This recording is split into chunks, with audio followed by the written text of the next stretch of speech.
اور کہتے ہیں ہم ذرا غور کریں، مل کے بیٹھیں اور دیکھیں کہ اس ملک کے بگڑنے کا سبب کیا ہے۔ کیا قانون کی پابندی نہیں ہو رہی؟ کیا معیشت اور معاشرت کا مسئلہ ہے؟ کیا ہر ادارہ اپنے دائرہ کار میں نہیں رہ رہا؟ کیا قانون کی بالادستی نہیں ہے؟ لوگ مختلف قسم کے ہیلے بہانے ڈھونڈتے ہیں کہ یہ وجہ ہے۔ قرآن مجید کی ان آیات اور احادیث کو سامنے رکھ کے میں کہتا ہوں میرے ملک کا سب سے بڑا مسئلہ بددیانتی۔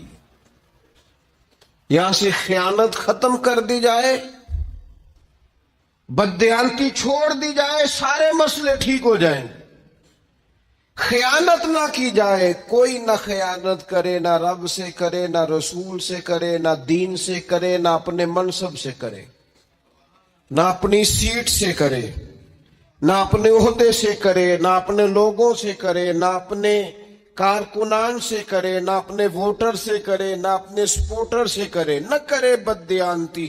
پیر اپنے مریدوں سے کبھی نہ کرے، مرید اپنے شیخ سے کبھی نہ کرے، استاد اپنے شاگردوں سے بددیانتی کبھی نہ کرے، شاگرد پڑھنے میں اور سبق کو سمجھنے میں کبھی بددیانتی نہ کرے۔ یہ بددیانتی نکال دی جائے، دیانتدار انسان ہو جائے، دیانتدار۔ حضرت سیدنا عمر فاروق رضی اللہ تعالیٰ عنہ ارشاد فرمایا کرتے تھے، یہ کنز المال میں موجود ہے۔ حضرت عمر نے کہا ہے، میں نہیں کہہ رہا، حضرت عمر نے کہا ہے، میں نہیں کہہ رہا، سیدنا فاروق اعظم کا قول ہے، کنز المال میں موجود ہے۔ میں حوالہ دکھا سکتا ہوں پر میں نہیں کہہ رہا، پھر کہہ رہا ہوں، انہی کی محفل سوارتا ہوں، چراغ میرا ہے رات ان کی، انہی کے مطلب کی کہہ رہا ہوں، بس یہ زبان میری ہے، باقی بات ان کی۔ انہی کی محفل سوارتا ہوں، چراغ میرا ہے رات ان کی، انہی کے مطلب کی کہہ رہا ہوں، زبان میری ہے بات۔ حضرت عمر فاروق رضی اللہ تعالیٰ عنہ فرماتے ہیں، کسی شخص کی نماز اور کسی شخص کا روزہ تمہیں دھوکے میں نہ ڈال دے۔ ہاں فرماتے ہیں کسی کا نماز روزہ تمہیں دھوکے میں نہ ڈال دے۔ فرمایا چاہے وہ روزہ رکھے، چاہے وہ نماز پڑھے، جب تک وہ امانت دار نہیں اس کا کوئی دین نہیں۔ فرمانے لگے پڑھ نماز جتنی مرضی، رکھ روزے جتنے مرضی، لیکن اگر تو دیانتدار نہیں تو پھر تیرا کوئی بھی دین۔ کیا معنی سمجھ لیا لوگوں نے کہ بعض رسومات میں بعض چیزوں کو قید کر لیا تو دیندار ہو گئے؟ تو امانت دار کتنا ہے، تیرے اندر دیانت کتنی ہے، تو اپنے منصب کے ساتھ کس قدر زیادہ دیانتداری کا مظاہرہ کرتا ہے۔ جو قومیں تباہ کر دی گئیں، صفحہ ہستی سے مٹا دی گئیں،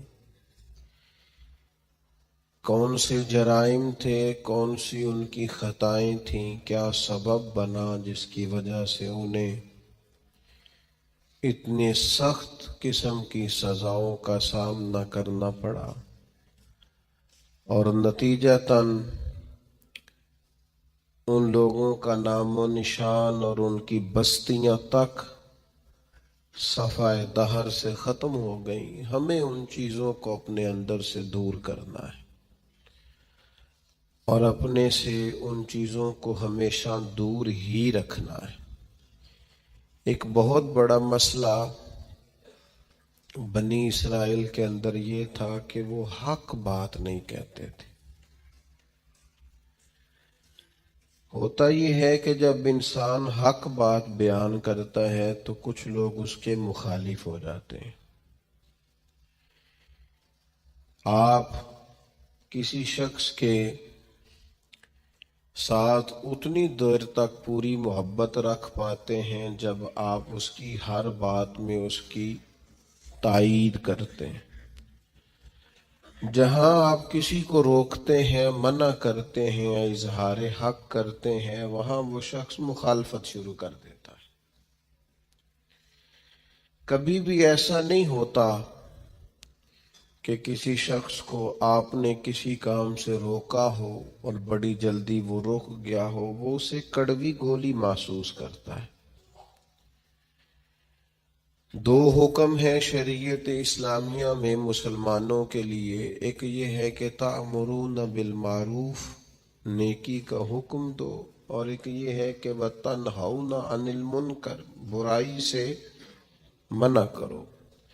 نیکی کا حکم دینا تو آسان کام ہے، خیر کی بات بتانا آسان ہے، لیکن برائی سے روکنا، کسی کو یہ کہنا کہ یار تو یہ کام ٹھیک نہیں ہے، غلط ہے، یہ بات کہنا یہ بڑا مشکل کام ہے۔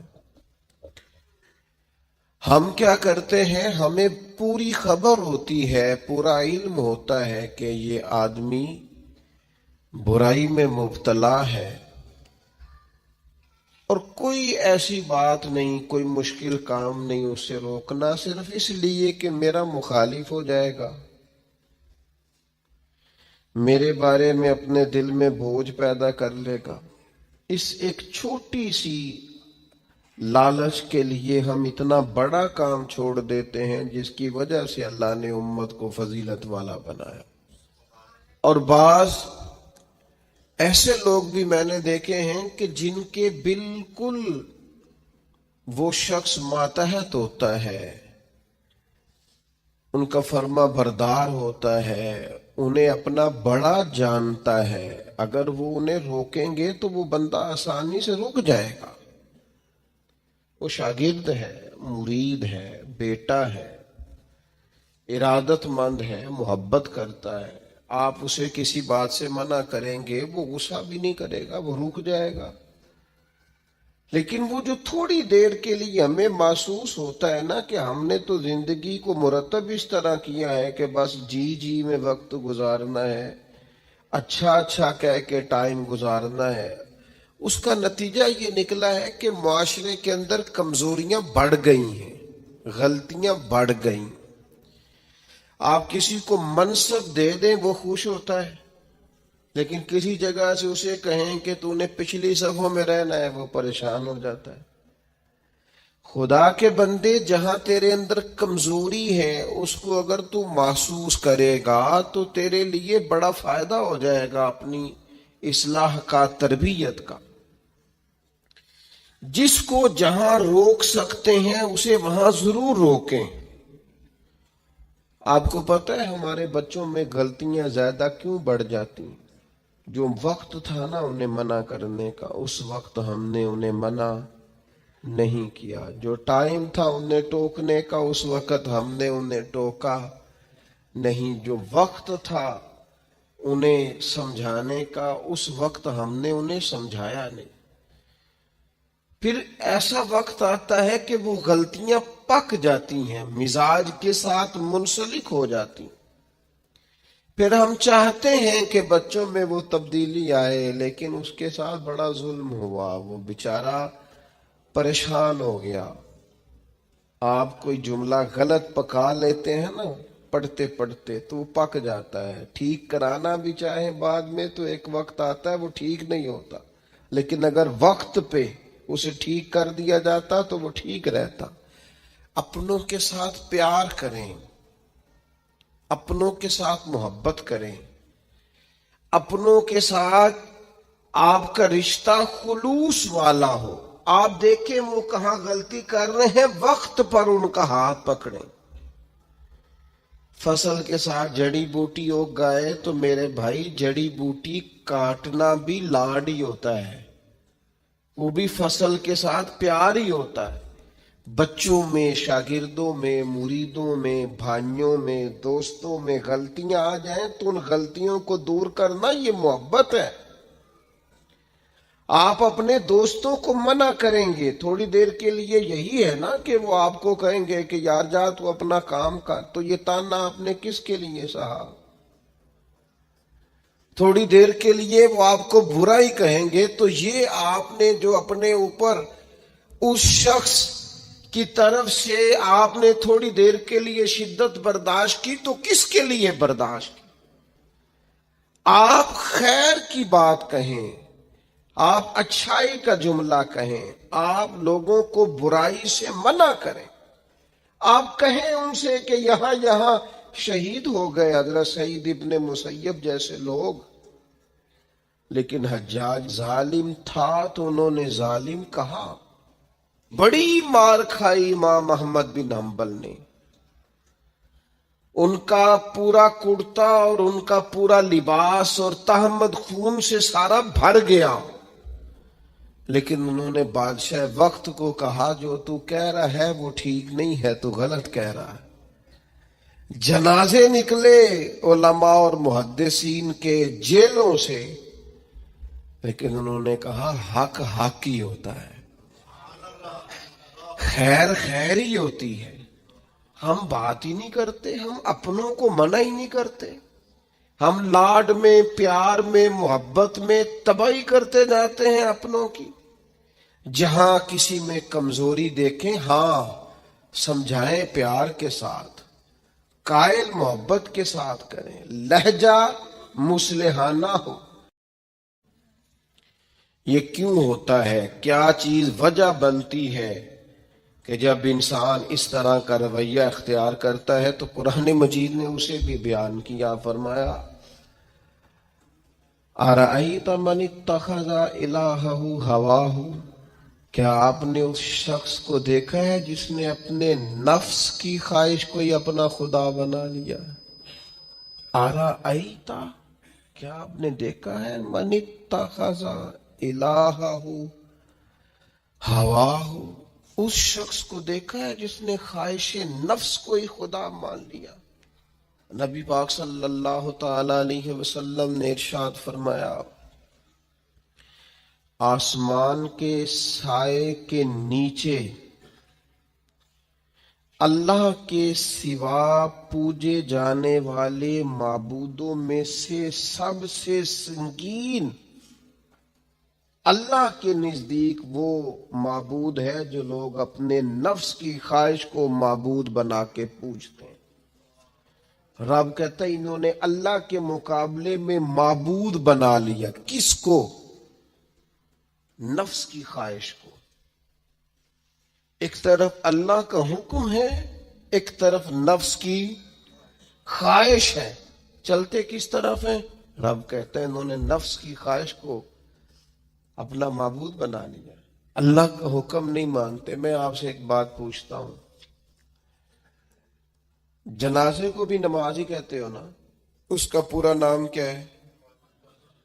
وہ بھی نماز ہے، اور فجر والی بھی نماز ہے۔ کتنا دوڑ رہا ہے بندہ، محلے کا ایک علاقے کا ایک بااثر آدمی انتقال کر گیا، دوڑ رہا ہے، چھٹی لی ہے، بھاگا آیا ہے، جلدی سے وضو کیا، جنازہ پڑھنا ہے، لمبا چوڑا رش ہو گیا، صفیں گنی نہیں جا رہی، سر گنے نہیں جا رہے۔ یہ کس لیے آئے؟ کہتے ہیں نماز پڑھنے ہیں جنازے کی۔ اگر تو آئے ہو نماز پڑھنے تو فجر بھی نماز ہی ہے، ظہر بھی نماز ہے، عصر بھی نماز ہے، مغرب عشاء بھی۔ اگر تو نماز پڑھنے آئے ہو تو بتاؤ یہ والی چھٹی تم نے 5 نمازوں میں کیوں نہیں لی؟ اگر تو آئے ہو نماز پڑھنے تو پھر بتلاؤ یہ والا اہتمام فجر میں کیوں نہیں ہوا؟ یہ تم نماز پڑھنے نہیں آئے، یہ ہم اللہ کے حضور حاضری دینے نہیں آئے۔ یہ وہ جو سیاسی رکھ رکھاؤ ہے، یہ جو ذاتی تعلق، یہ نفس کی عبادت ہے، یہ اللہ کی عبادت نہیں ہے، یہ خواہش نفس کی تکمیل ہے۔ یہ رب کی عبادت، یہ تو اپنے خواہش کے پیچھے دوڑے آئے ہو، مجھے بتلاؤ نا۔ وہ ایک شاعر تھے، انہوں نے بات تو بڑی غلط کی، لیکن چلو بعض اوقات نصیحت کے لیے کچھ باتوں کو دہرا دینا چاہیے۔ پاکستان کے ایک معروف شاعر تھے، ان سے کسی نے کہا کہ آپ مسلمان ہیں؟ کہنے لگا آدھا مسلمان ہوں آدھا کافر ہوں۔ کس طرح؟ کہنے لگا اسلام کے اندر خنزیر بھی حرام ہے اور شراب بھی حرام ہے، لیکن میں خنزیر نہیں کھاتا، شراب پی لیتا ہوں۔ معاذ اللہ ثم معاذ۔ کہنے لگا خنزیر سے مجھے نفرت ہے، شراب میں چھپ کے کہیں کونے میں جا کے پیتا ہوں تو آدھا مسلمان ہوا نا، کہ اگر تو میں دین کا حکم سمجھ کے نفرت کروں تو پھر جتنی خنزیر سے کروں اتنی شراب سے بھی کروں۔ تو کسی نے اس پر تنقید کرنی چاہی تو اس نے کہا ٹھہر جا ذرا سن، جس طرح شراب حرام ہے، جس طرح جوا حرام ہے، جس طرح خنزیر حرام ہے، ملاوٹ بھی تو اسی طرح ہی حرام ہے، حرام مال بھی تو اسی طرح ہی حرام ہے۔ یہ کیسی تمہارے نفس کی خواہش ہے کہ خنزیر نہیں کھاتے؟ کہتے ہیں کہ کسی علاقے میں ایک آفیسر تھا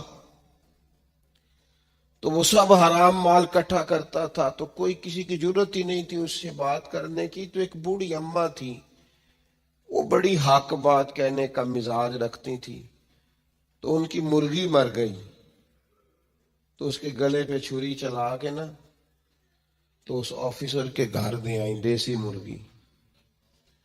تو وہ شام کو شکریہ ادا کرنے آ گیا، کہنے لگا اماں کمال کر دیا، دیسی مرغی تو کوئی کسی کو دیتا ہی نہیں۔ کہنے لگے بیٹے نہیں، کمال والی بات نہیں، مر گئی تھی۔ تو وہ ناراض ہو گیا، کہنے لگا مر گئی تھی تو میرے گھر کیوں دے دی؟ کہنے لگی سارا محلہ جانتا ہے تو سارا حرام کھاتا ہے۔ تو میں نے کہا یہ کروڑوں حرام کھا گیا تو کوئی مشکل نہیں، تو ایک مرغی سے کیا تکلیف دے گی؟